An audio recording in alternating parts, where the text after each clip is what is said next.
The most sexual thing isn't touch. It isn't skin. It isn't lips or bodies getting closer. The most sexual thing happens long before any of that. It happens right here. Short pause. In the mind. The lie we were taught. We were taught a lie. That attraction starts with touch. That desire lives in the body. That chemistry is physical. But if that were true, then why do some people touch us? And we feel nothing? And why does someone else, without ever laying a finger on us, stay in our thoughts for days?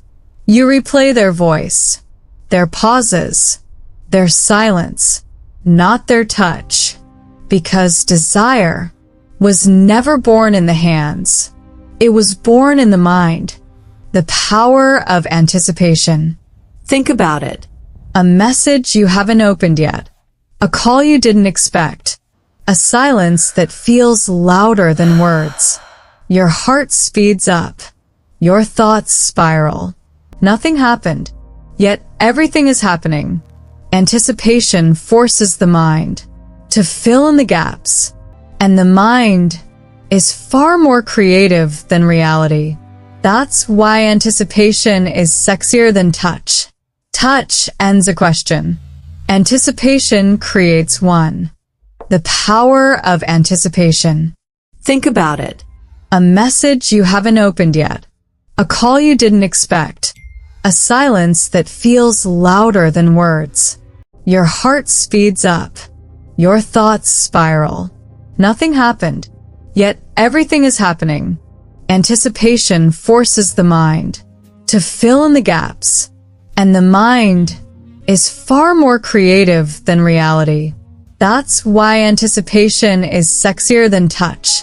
Touch ends a question. Anticipation creates one. Why mystery feels sexual. Mystery is not about hiding. It's about not giving everything away. When someone is predictable, the mind relaxes. But when someone is slightly unpredictable, not chaotic, just unknowable, the brain stays alert. Alertness feels like excitement. Excitement feels like attraction. That's why silence can feel seductive. Eye contact can feel intimate. A slow response can feel powerful, not because it's a game, but because it activates curiosity. And curiosity is desire in disguise. The role of emotional tension. Sexual tension is not sexual. It's emotional friction. Two people feeling something, but not expressing it fully. A look held 1 second too long. A sentence left unfinished. A moment that could go somewhere, but doesn't. That almost feeling forces the brain to lean forward. And the brain loves unfinished stories. That's why emotional tension can feel more intense than physical intimacy, because the story is still open. Why eye contact can feel more intimate than touch. Eye contact is dangerous, not because it's bold, but because it removes distraction. When eyes meet, there is no escape. No scrolling, no hiding, no noise. Just awareness. And awareness makes us feel seen. Being seen, truly seen, activates vulnerability. And vulnerability is deeply intimate. That's why a quiet gaze Can feel more intense than 100 touches. Why silence makes people desire you. Silence is misunderstood. It's not emptiness. It's space. And space gives the mind room to wander.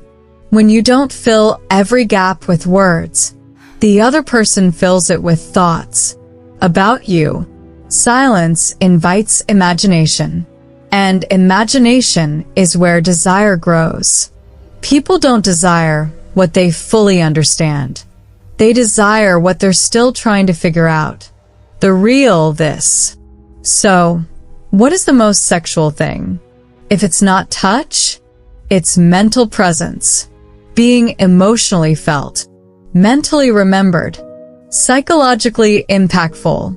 It's when someone leaves the room, but stays in your head. It's when nothing happened, yet everything felt intense. That is real attraction, not forced, not loud, not obvious, quiet, deep. unforgettable. Why this matters? Because chasing touch, without mental connection, leaves people empty. But building desire in the mind Creates bonds that last. That's why some connections fade after the physical moment and others stay alive, even in distance.